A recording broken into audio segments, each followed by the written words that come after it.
Hello, my name is Jen D'Souza. I am part of the Diabetes Self-Management Education Support Interest Group Leadership Team and serve as an advisor on that team. On behalf of our group, I welcome you to this webinar entitled Diabetes Self-Management Education and Support, or DSMES, from A to Z. This is the third of 3 webinars in a series, and we would appreciate you providing feedback at the end of the webinar. As mentioned, I'm Jen D'Souza and currently teach at Midwestern University College of Pharmacy in Downers Grove, Illinois, and practice as a clinical pharmacist in the suburbs of Chicago at Northwestern Medicine. I have 2 additional wonderful clinicians presenting today with me, Michelle Stancil and Dr. Rozalina McCoy, and they will introduce themselves when they speak. Here, on this slide here, you'll find our disclosures for each of our speakers today. Our learning objectives for today's presentation are to describe DSMES service options, discuss the importance of provider and business partnerships, characterize different referral and scheduling strategies, apply the national standards of DSMES to your own practice, and evaluate your operations and the outcomes of participants. Now, with all that, let's get started. So the national standards for DSMES were first published in 1984, and they really serve to define timely, evidence-based, quality DSMES services that meet or exceed the Centers for Medicare and Medicaid Services, or CMS, their quality standards. So those standards were most recently updated in 2022, and the 2022 standards were meant to really be a universal document that is easy to understand and can be implemented by the entire healthcare community. So you can see the definition here. The standards define DSMES as the ongoing process of facilitating the knowledge, skills, and ability necessary for diabetes self-care, as well as activities that assist a person in implementing and sustaining the behaviors needed to manage their condition on an ongoing basis beyond or outside formal self-management training. So, and we know that DSMES is a very cost-effective way to help improve health outcomes for people with diabetes. So although DSMES has been linked with many benefits, only 5 to 7% of individuals eligible for DSMES through Medicare or private insurance actually receive it. And the reason for that is that there's just a lot of barriers that exist at many levels, either the health system, through the payer, healthcare professionals, and even the individual can have barriers to participating in this service. So CMS, or the Centers for Medicare and Medicaid Services, has authorized 2 organizations to determine whether DSMES services meet the required standards. So those 2 organizations are the American Diabetes Association and the Association of the Diabetes Care and Education Specialists. Both of these organizations rely on the 2022 edition of the national standards to evaluate DSMES services. And these standards are updated about every 5 years. So what do patients learn in this type of program? So the DSMES curriculum really needs to include some core content areas, and that content should be prioritized to meet the individual with diabetes, their current needs and goals. So some of the things that are covered are the pathophysiology of diabetes and treatment options available, healthy coping and eating, being active, taking medication. So that includes like oral, injectables, insulin pump, whatever they're using or possibly could be using. Monitoring, so including blood glucose monitoring as well as continuous glucose monitoring. And just a little shout out to the webinar before us. They spend a lot of time talking about continuous glucose monitoring, so feel free to look at that as well. Additionally, we're looking at reducing risks, so treating acute and chronic complications, helping the individual with diabetes problem solve and talk about behavior, strategize behavior change, and then of course addressing diabetes distress and support. So there is strong evidence that patients who participate in DSMES can improve health outcomes.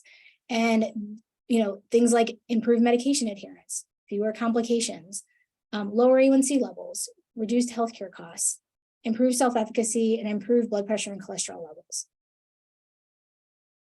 So who benefits from DSMES? Now, most people with diabetes would benefit from DSMES, but there are really 4 critical times to consider a referral.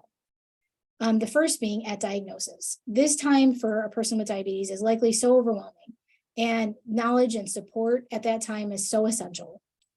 The next one would be annually. So we have a patient with diabetes and perhaps they need to, check in annually is a great idea to make sure that they revisit key ideas in diabetes management ensure they're still meeting their goals.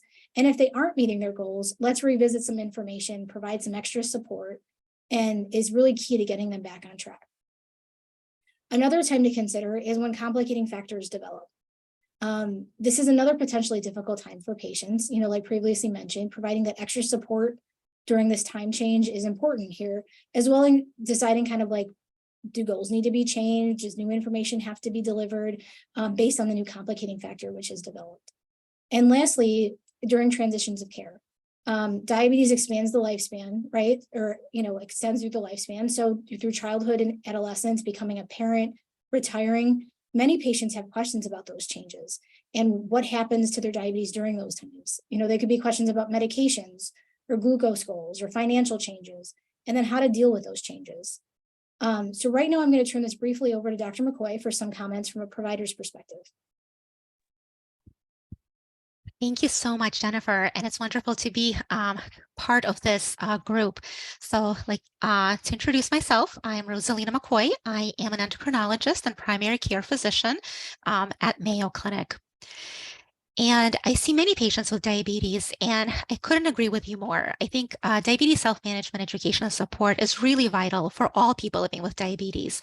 Those with type 1 diabetes, type 2 diabetes, gestational diabetes, or really all types of diabetes, because it changes throughout their life. And I think it's not something that we can do only once. It is something, like you said, that has to be done throughout their diabetes and life journey.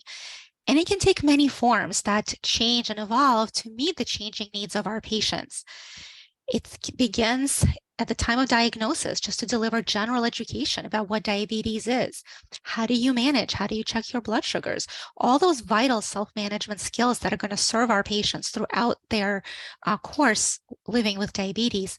But as their diabetes progresses or their life changes, those self-management skills need to change too, which is why we really do need to revisit education needs every time we see our patient to identify what other needs or concerns arise so that we can meet them head on before our patients struggle or face challenges that they may not have the skills or the knowledge to deal with themselves. It's also important to engage with CDCES to figure out why our patients are struggling. Very often in clinic, our patients tell us about episodes of hypoglycemia, hyperglycemia, or just glycemic variability. And it may be challenging for us as clinicians to figure out why exactly it is happening. And without the understanding of why, we can't prevent these events from recurring. So I think it's really vital for our patients to receive education, not only to know what to do, but to troubleshoot and figure out what may be going wrong. For our patients with hypoglycemia, I think education is especially important for two reasons. Well, for three reasons. Not just to prevent recurrent events, but to identify and reverse impaired awareness of hypoglycemia. And to identify and address their fear of hypoglycemia, which not only causes distress, but also can lead to really compensatory or anticipatory behaviors that are counterproductive to their glycemic control, and in fact can be the reason for their glycemic variability. For many of our patients with not just with type 1 diabetes, but those with type 2 diabetes as well, technology use is becoming increasingly common. So for patients who are already using technologies, it's critical that they receive education in optimal use of these devices. And then for patients who aren't using them yet, to be introduced to the concept and see whether using continuous glucose monitors, insulin pumps, smart pens, whether that would make their life easier, whether it would assist in their glycemic control and fit into their lives. So I think being able to be introduced to technologies, look at them, often have them in their hands to see what they're like, I think they can address a lot of barriers to technology use. And ultimately, as our patients are living with diabetes, if they need assistance with dose adjustment, particularly for intensive insulin therapy, our educators can help stay engaged with the patient, optimize their doses and regimens, and really help ensure that our patients stay in range with minimal burden of treatment. So now I'll turn it back over to you. Great. Thank you, Dr. McCoy. As Dr. McCoy mentioned, DSMES takes many forms, and many of us are eager to provide DSMES, but learning the basics to create a sustainable service is really important. So some things to consider.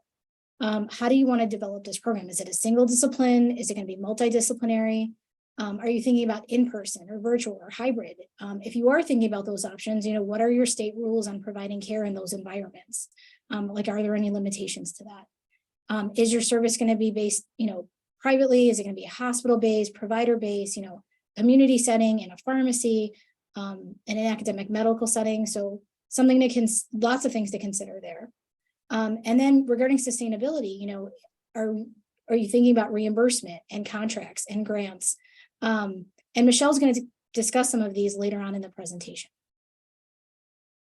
So far we've discussed a lot about the basics. Our second objective focuses on standard 1, partnerships. So in the next few slides, we're going to discuss the importance of provider and business partnerships, networking, and collaboration.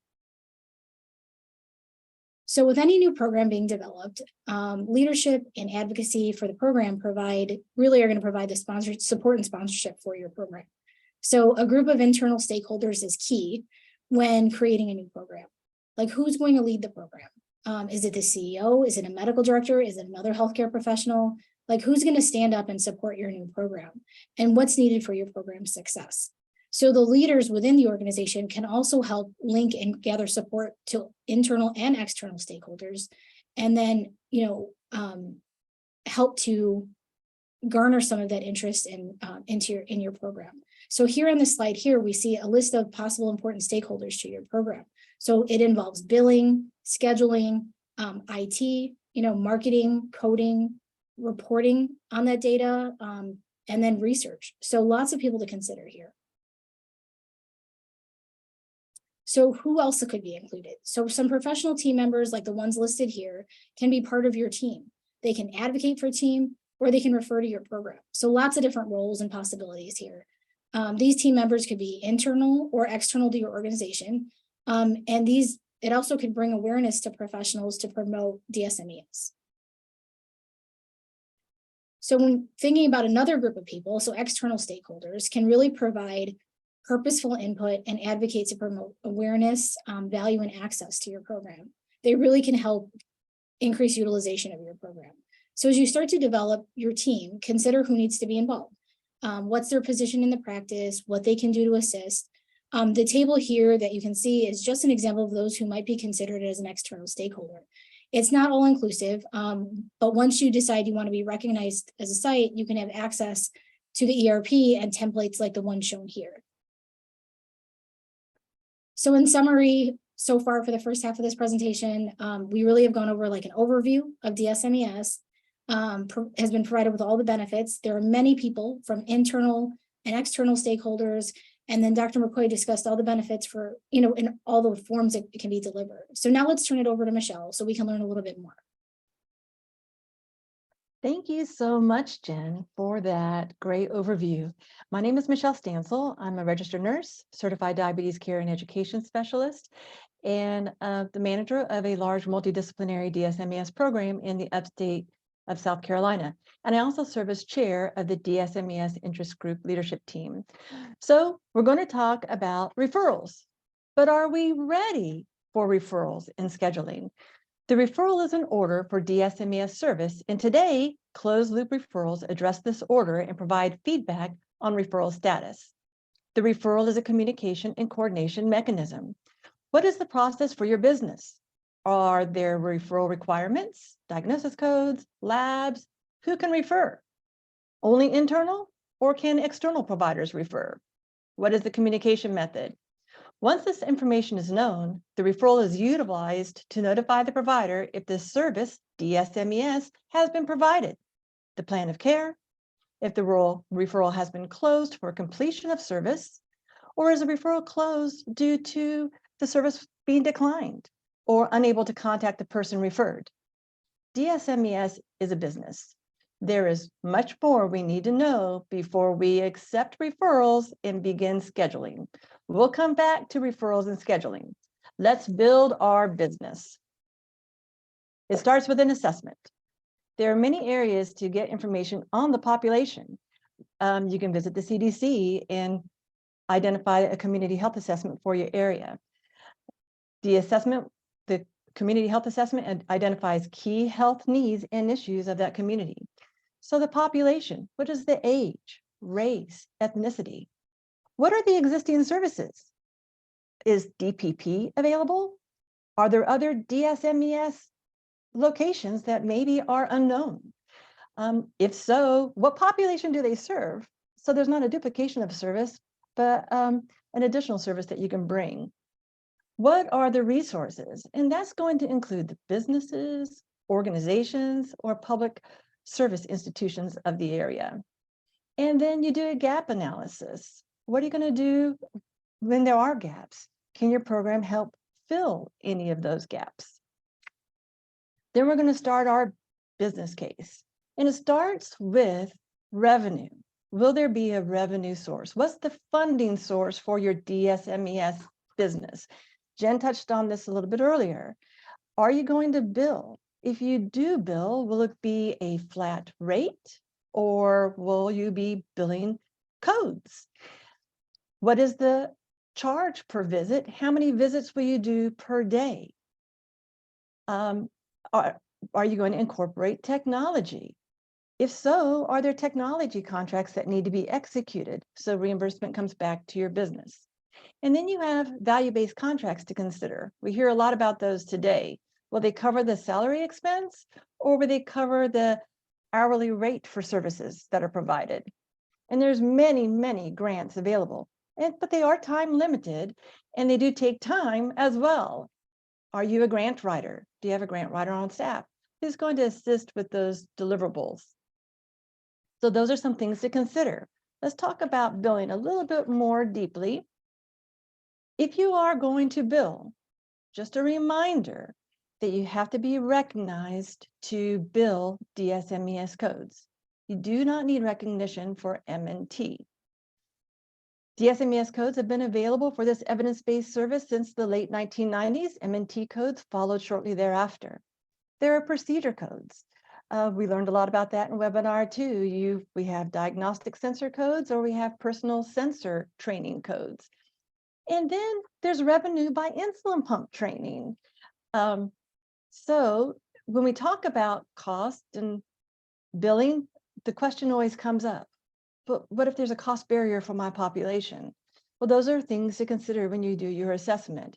But then you also need to gather, are there financial assistance programs available in your area? Are there cash discounts for DSMES? And what other partners are in the area that can help you? A great partner often is vocational rehabilitation. So maybe something to look at when you're doing your needs assessment. So we've got our funding source. Now we need to look at our expenses. And salary is the big expense. Do you have a DSMES team? Do you have an admin? A medical director you have to cover some cost? A research coordinator? You need to include all of that. And then space to provide your service. And when you're looking at space, you have to go back to, are you billing? If you are, there are some regulations to where that service can be provided. But when it comes to space, do you have to pay for that space? Are there upkeep for that space? Does the space have furnishings? Multiple size chairs, tables? Is there a cabinet that things can be locked into? And we think about technology. And a lot of times when we think about technology, we're so focused on diabetes, we think about our demos and maybe our software. But there's other technology we have to consider. Is there a telephone? Are there data jacks? A computer, copier, fax machine? So a lot of things to consider. Jen touched on curriculum and the core contents of a curriculum. A curriculum ensures consistency. It's evidence-based with content, learning objectives, method of delivery. There's a great curriculum that is for purchase, Life with Diabetes, but that needs to be included in your expenses. And then some additional supplies that we haven't touched on. Again, we think about those food models and things like that, but what about paper? And a lock for the cabinet. If you have sharps containers, you have to lock them up. If you have anything with PHI, we have to be sure we can lock that. We may be sharing this space. Are you going to have a glucometer? If you do, there may be some lab requirements. CLIA certification may be required. Many of these expenses may be one-time expenses, but many are often recurring expenses. So we're going to take that revenue with the expenses, and we're going to develop a pro forma. We're going to put those two things together, and we're going to determine what is the cost for our business.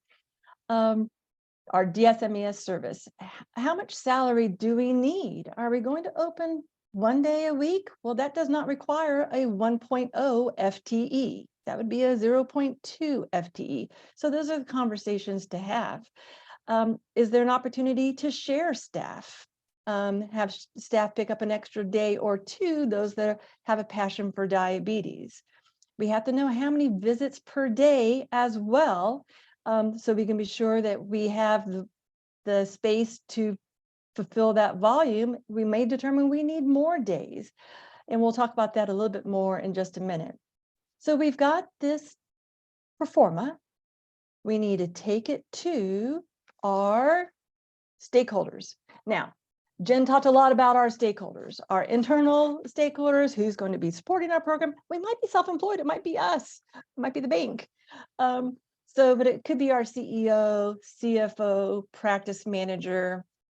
We're going to share the pro forma with them, see what other stakeholders need to be involved with that. They may connect us with a business analyst to flesh out our pro forma. And then we look at those external stakeholders too. Okay, during this time, so this is going to take time, getting on people's calendars to discuss all of this. Are there things that we can be doing to prepare for our first day? Absolutely. We can be taking care of things. Policies and procedures, are they in place? We talked about the DSMES team. Is it a 0.2, 0.4? Is that person also the quality coordinator? We're following standards of care. We're providing high quality DSMES. We are. Then standard 3, the DSMES team also includes a quality coordinator, which can be the same person delivering the service. Are they certified? Or during this time, are they accruing 15 CEUs within the first 4 months? And then every year thereafter until they're certified? Are there rules and regulations related to that practice, to that healthcare system? What is the scope of work? If we've identified the service we're going to deliver, perhaps we're a single discipline service, maybe a pharmacy DSMES, a nurse-run DSMES. Well, then who can we partner with to deliver MNT? And if our population perhaps doesn't include the pregnancy population, who do we partner with when our persons we're servicing become pregnant? So all those things to keep in mind based on the scope of work that your DSMES service is going to deliver. Do forms need to be created, or are there common forms? And Jen mentioned earlier, the state licensure is different everywhere, related to delegation, scope of practice, if you're doing virtual, how that works. So you can be working on this while you're getting on the calendars to sell your business. And while you're doing this, look ahead. You already are already. Develop a 3-year plan. Who's your population now? Maybe you're not going to see pregnancy, but you're going to add pregnancy. Maybe your service is not technology initially, but year 2, you're going to roll in technology. Are you going to grow from a 0.2 FTE to a 1.0 FTE? Are you going to grow days of the week? Develop that timeline. Time goes by fast. This is going to map out your business. So here we go. We're getting ready to have a start date. We've covered standard 1, stakeholder support. Standard 2, we know the population that we're going to service. We've got a high quality DSMES team, and we've got a design. We've got our curriculum that's going to help guide our practice. So now you're going to bring awareness to your service. The days of the week that you're open, the population you're going to serve, whether or not you're going to bill or not. You want to provide clarity for this service to have as smooth a start as possible.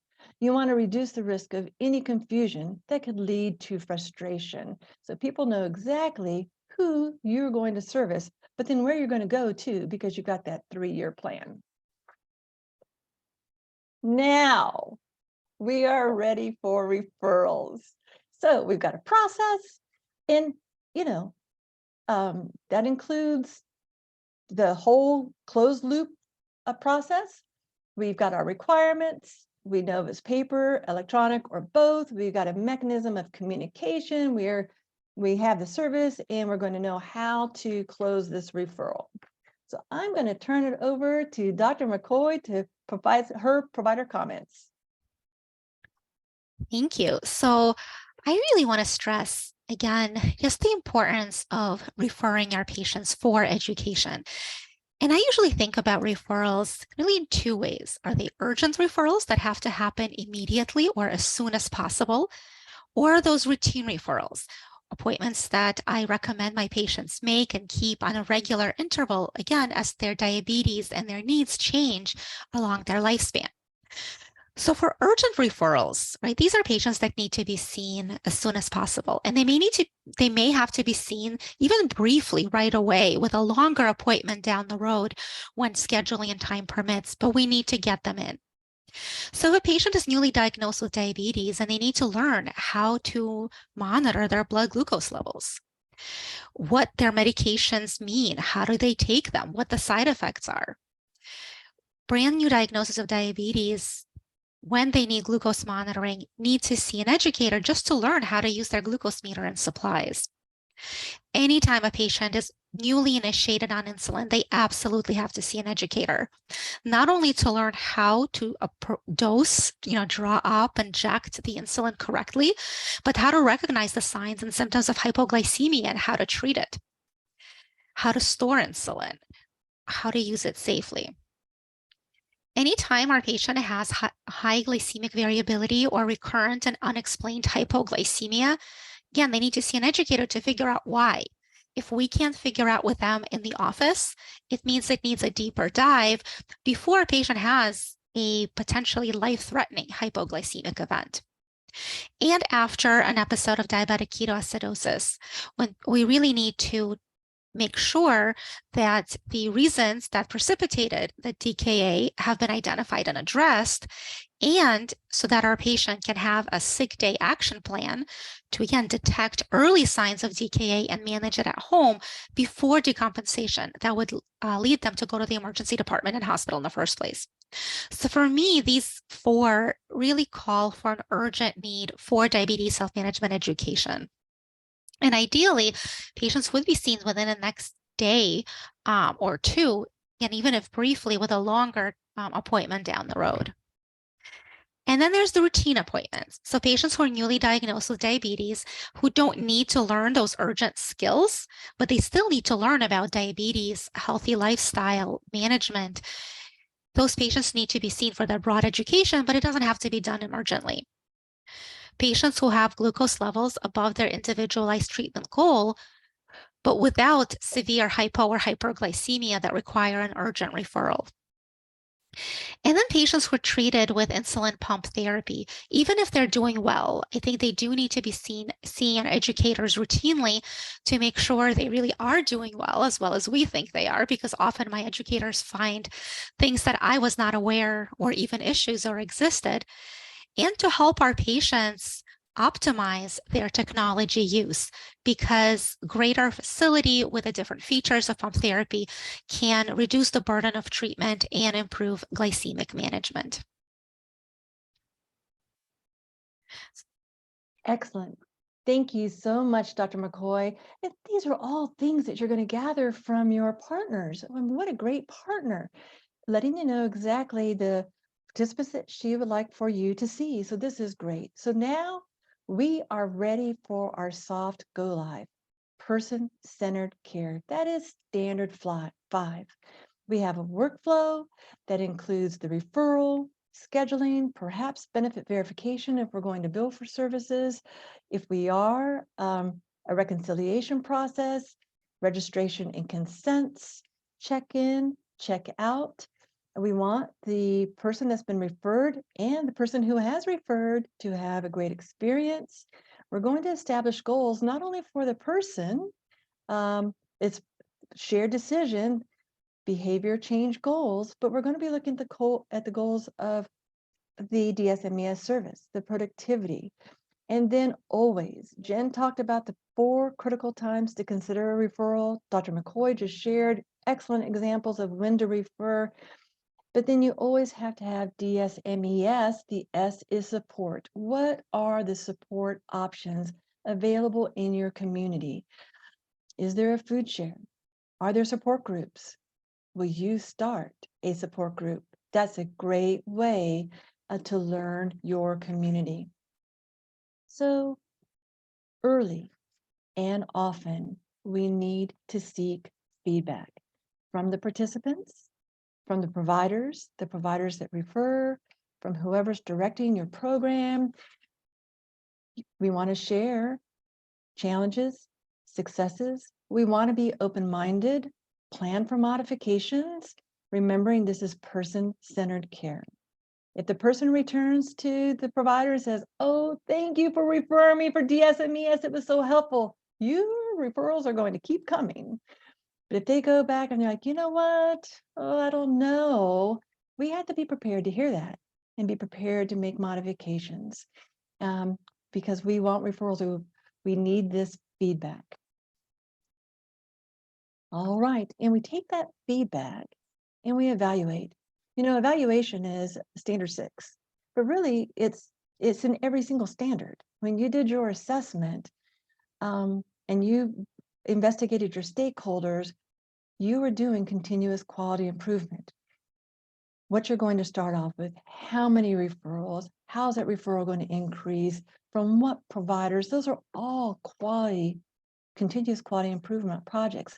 What is the experience of your participants, the experience of your providers?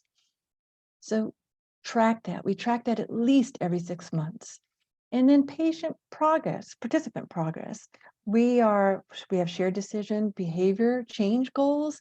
We're going to track those, or we're going to follow up on those. And then we're going to aggregate those goals. We're also going to aggregate clinical outcomes for our program. It may be that you're going to measure A1C reduction, hospital readmission avoidance, experience. They're all kind of benchmarks that you and your community can determine are important for your DSMES service. So in summary, we have covered DSMES from A to Z. DSMES service descriptions, importance of provider and business partnerships, DSMES referrals and scheduling, all throughout applying the 2022 National Standards for Diabetes Self-Management Education and Support, and we are constantly evaluating our operations and outcomes. We want to remind you, this is webinar 3 of 3. Webinar 1 covered branding. We hope you will watch that. Webinar 2 goes in great detail about incorporating CGM into your DSMES service line. So in closure, we want to thank you for participating. Plan to join us at the ADA Scientific Sessions in San Diego, California on Sunday, June 25th from 11:30 to 12:30, where we will tie the business of DSMES together. We will be summarizing these 3 webinar recordings with a panel discussion to answer your questions. Thank you so much for participating, and thank you for completing a survey afterwards.